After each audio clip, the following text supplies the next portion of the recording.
Fala pessoal, beleza? Caio aqui da equipe do Já Invest para mais uma análise rápida de resultados do segundo trimestre de 2022 e hoje a gente vai falar da Boa Safra, que foi escolha do pessoal lá do nosso grupo do Já Invest. Então, se você não está no nosso grupo, eu vou deixar no primeiro comentário fixado aqui nesse vídeo. Vai lá no nosso grupo, a gente abre votação e o pessoal muitas vezes decide que tipo de conteúdo, qual conteúdo que eles querem aqui, além de várias discussões e outros conteúdos exclusivos que a gente só tem lá no grupo, tá? Lembrando também que isso aqui não é uma recomendação de investimento. Se você quiser saber as nossas recomendações, é só você se tornar assinante Pro no primeiro link que eu vou deixar linkado na descrição desse vídeo. Então, partindo aqui para a tela do GA, como eu falei para vocês, hoje eu vou falar da Boa Safra com o código aí SOJA3. E para quem não sabe o que é a Boa Safra, né, o ticker dela já diz muito. É uma empresa que produz, né, e vem, na verdade ela não produz, mas ela trabalha ali na produção e na venda de sementes de soja. É uma empresa que abriu a IPO recentemente, né, foi ali em maio, abril de 2021, junto com o movimento que a gente viu de o agro começar a ir para o mercado de capitais. Então a gente teve também o IPO da AgroGalaxy, a gente teve o IPO da Três Tentos, a gente teve o lançamento de Fiagros. Então foi um movimento de fomento ao agronegócio partindo do mercado de capitais e a Boa Safra entrou ali nesse momento, né? De lá para cá as ações foram listadas ali próxima de R$16 e hoje estão aí a R$12, com uma queda realmente, né? Mas é preciso lembrar também que a Boa Safra fez o IPO ali num dos melhores preços de soja no histórico recente, nos últimos 5 anos pelo menos, foi no topo ali histórico do preços da soja, que reflete diretamente com o quanto que a empresa vale. Então, é uma empresa de commodity agrícola. Então, o preço da soja, que é o principal insumo com o qual ela trabalha aí, vai ditar muito qual é o valor aqui e o resultado da Boa Safra. Não é necessariamente o preço ali da soja ou do grão de soja, porque ela trabalha com uma semente especializada de soja. Para quem não está entendendo o que eu estou falando aqui, eu recomendo esse vídeo aqui completo, com análise completa da Boa Safra. Lá a gente fala de tudo, tem um relatório também completo que eu escrevi o ano passado. Então, se você quiser entender um pouco mais, vai lá, porque o foco aqui vai ser o resultado do segundo trimestre. Então, desde então ela vem caindo, ela fez a IPO ali no melhor momento para a safra e também talvez na última janela do mercado que a gente teve para bons IPOs. Então, de lá para cá a taxa de juros começou a subir, deterioração da economia e tudo aquilo que a gente conhece, fazendo aí com que as cotações dela venham caindo desde então. Porém, a gente vai dar uma olhada aqui mais nos resultados, né? Olhando aqui no nosso pentagrama, é uma empresa de forte crescimento, né? Lembrando que ela tem um IPO aqui recente, né, de 2021, como eu falei para vocês. Então, muito dos dados aqui a gente tem acesso, né? A empresa divulga, mas a gente não viu ali a gestão dela sobre aqueles dados, né? Como que foi que ela chegou naqueles dados. Mas olhando o histórico, vocês vão ver que é um histórico bem forte de crescimento. É uma empresa com boa qualidade, né? Uma empresa com uma rentabilidade muito acima da média do setor agro, principalmente na parte ali do ROI. É uma empresa que tem praticamente quase nenhum ativo fixo dela, né? Quase nenhuma terra dela. Ela produz tudo em terras de terceiros, né? Terra dos produtores dela. É uma empresa que a gente chama de asset light, né? Com poucos ativos. Então ela consegue ter uma rentabilidade muito acima ali da média. É uma empresa que tem uma ótima saúde financeira, sempre trabalhou com pouquíssima dívida, sempre trabalhou com muito mais caixa do que dívida. Nesse trimestre, por uma questão ali sazonal do segundo trimestre, ela acaba tendo um dispêndio maior de caixa, né? Ela acaba tomando um pouco mais de dívida, ou então gastando mais de caixa para poder operar a operação dela, que para quem não viu o vídeo da análise da Boa Safra, basicamente no primeiro semestre, né, de janeiro ali a junho, ela é uma grande queimadora de caixa, ela está investindo, ela está plantando, ela está transportando, ela está armazenando o grão, e na segunda metade do ano é que realmente ela começa a vender e faturar e entrar caixa. Então no primeiro semestre ela é uma empresa com resultado de um jeito, e no segundo semestre ela é uma empresa com um resultado de outra maneira, né? Então tem que ter também isso em mente. É uma empresa que desde o IPO, pelo momento que a gente está vendo das commodities, né, em preços altíssimos, começou a cair recentemente o preço da soja no início desse ano, com aquele medo de recessão global e de tudo aquilo, mas foi um medo que durou aí 2, 3 meses e agora o pessoal está achando que vai aquecer de novo a economia. Então os preços da maioria das commodities voltaram a subir e está em níveis altíssimos historicamente, né? Então ela está aí sempre com um valuation aí acima dos seus pares por conta também do preço, da precificação da soja, né?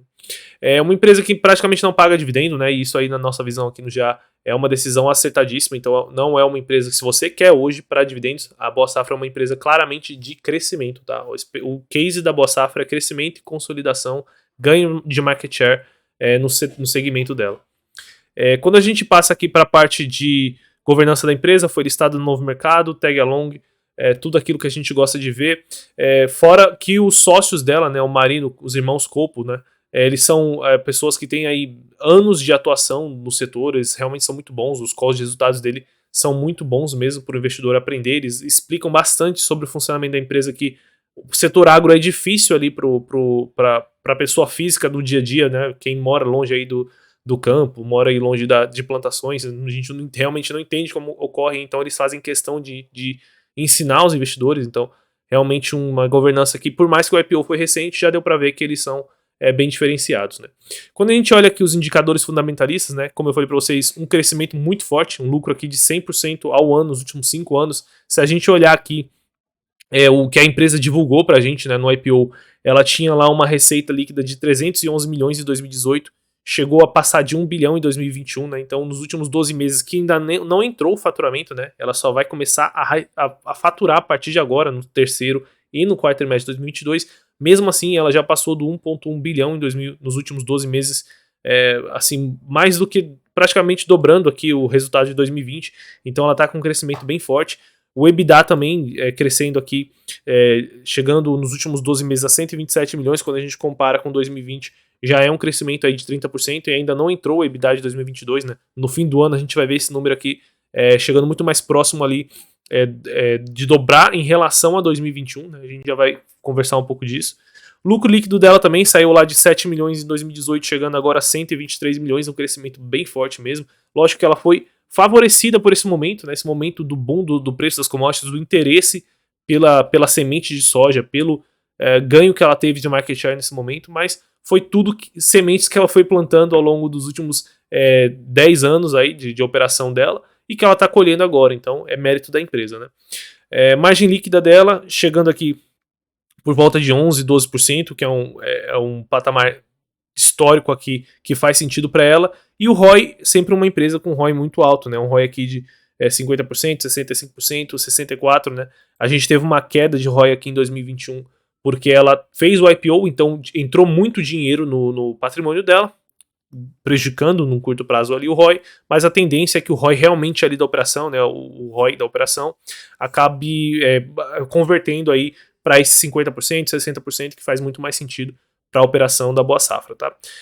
Passando aqui para os detalhes, né, deixa eu só passar aqui na dívida, é uma empresa que está com 149 milhões em caixa hoje, uma dívida de 130 milhões, então caixa líquido, tem mais caixa do que dívida, uma empresa bem tranquila, que não é muito comum para empresas de crescimento, né? Empresas de crescimento costumam ser um pouco mais agressivas, a Boa Safra sempre foi muito tranquila ali, muito conservadora na forma do crescimento dela, agora ela passou a pisar o pé no acelerador, mas mesmo assim ela busca formas de fazer isso de uma forma mais conservadora, então recentemente ela buscou uma forma de captar dinheiro através de um Fiagro, aí, uma parceria com a Suno, então a Suno comprou ali o terreno, um terreno e vai alugar para a Boa Safra, né, e o dinheiro dessa compra vai para o caixa da Boa Safra.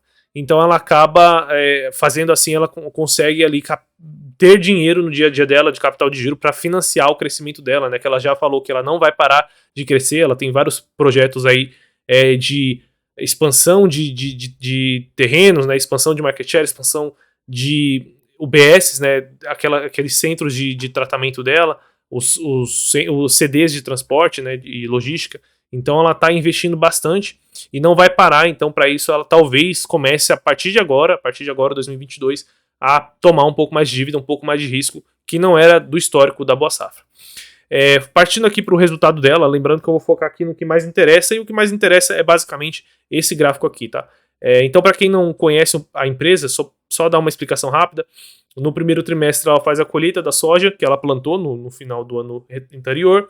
No segundo trimestre ela faz o beneficiamento, aplica toda a tecnologia e armazena essas sementes para ela começar a transportar e faturar lá no terceiro trimestre de 2022, levar para os clientes dela. Os clientes delas começam a plantação. E no quarto trimestre de 2022, ela começa tudo de novo, né? Então ela planta para no outro ano começar a colher e beneficiar e começar a vender e tudo aquilo. Então ela está no segundo trimestre, que é justamente o que tem o maior nível de custo, o maior nível de dívida, o maior nível de despesa, é entre aspas, assim, o pior trimestre da empresa. Então é sempre recomendado que a gente olhe aqui os números da Boa Safra, olhando os últimos 12 meses, né? Ou o resultado anual, que seria o ideal. Então, quando a gente olha aqui o resultado dos últimos 12 meses da Boa Safra em receita, a gente já vê que ela está trazendo uma receita de 101% acima de 2021. Então, de novo, ela vai crescer 100% em relação a 2021, né? Em relação ao ano anterior, então ela vai continuar sendo uma empresa de forte crescimento, né?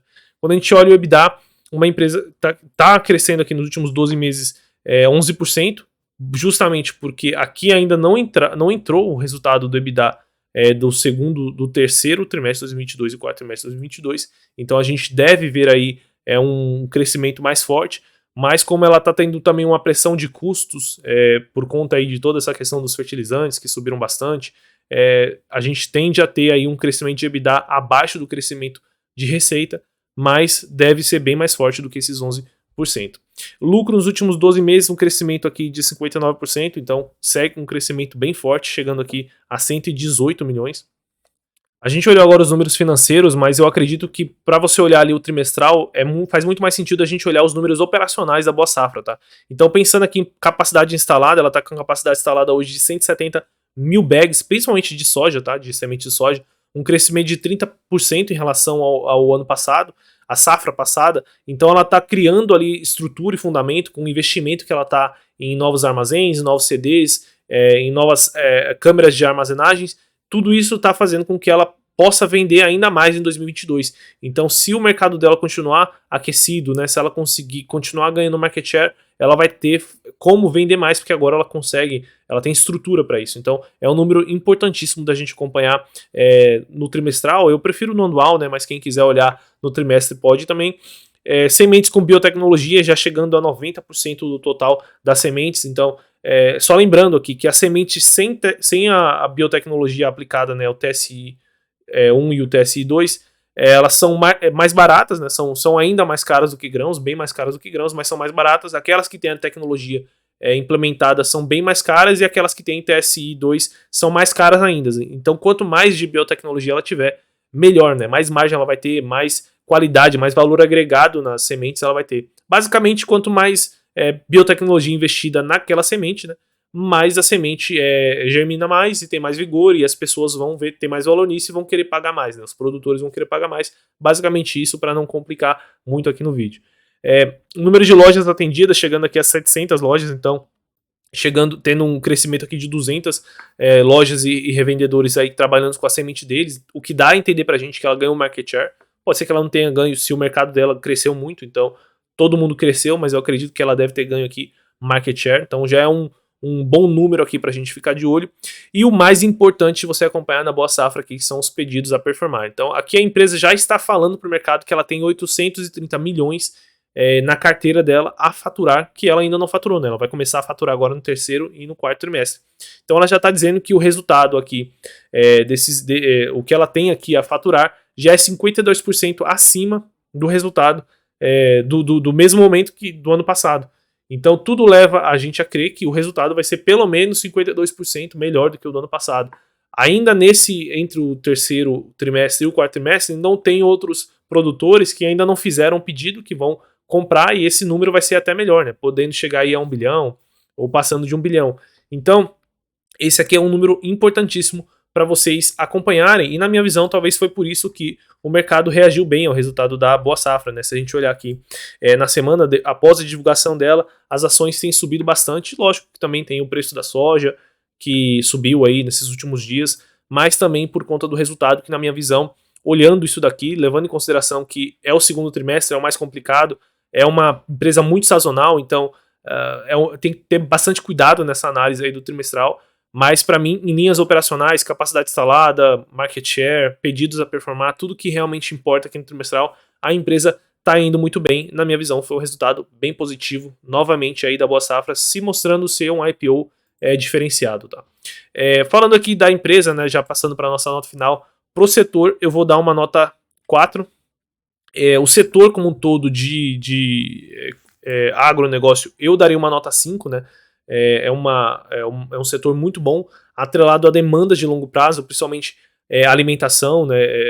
Que é uma demanda assim sempre presente, então é um setor muito bom, porém eu tiro um ponto aí, porque apesar da demanda ser crescente e a gente não imaginar que nos próximos 10, 20, 30 anos vai ter uma queda no consumo de soja, algodão, milho, o que quer que seja, a gente não imagina que haverá essa queda, porém é um setor muito volátil, né, que depende muito ali do preço das commodities no mercado, o que pode acabar afastando aí alguns investidores, ou sendo um pouco mais complicado de se investir, principalmente quando você não entende bem ali do que está acontecendo. Se você entende bem, é um ótimo setor aí para você investir, é um dos que eu mais gosto, é o setor do agronegócio, e especificamente a soja é um dos melhores segmentos dentro do agronegócio para você investir no longo prazo.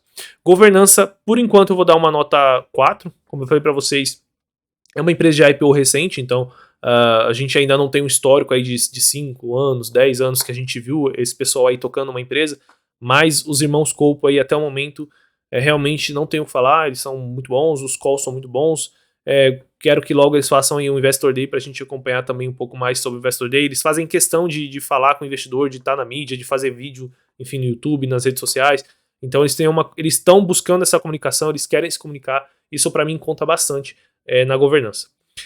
Para a empresa, eu vou dar uma nota 8. É uma empresa realmente bem gerida, com forte crescimento, está ganhando market share, está se consolidando num setor resiliente aí a longo prazo. Lógico, tem aí as dinâmicas de curto prazo, o preço da soja e tudo isso que a gente já conhece, né? Mas no longuíssimo prazo é um segmento aí com demanda bem resiliente. Ela está inserida no setor do agro, que é talvez a parte mais forte do Brasil. Dentro do agro, ela está dentro do setor do segmento de insumos que cresce acima do agro, e dentro de insumos ela está no segmento de soja, que é o melhor segmento hoje em crescimento na parte agro. Então realmente ela está no filé do agronegócio. Então para mim é uma empresa muito boa.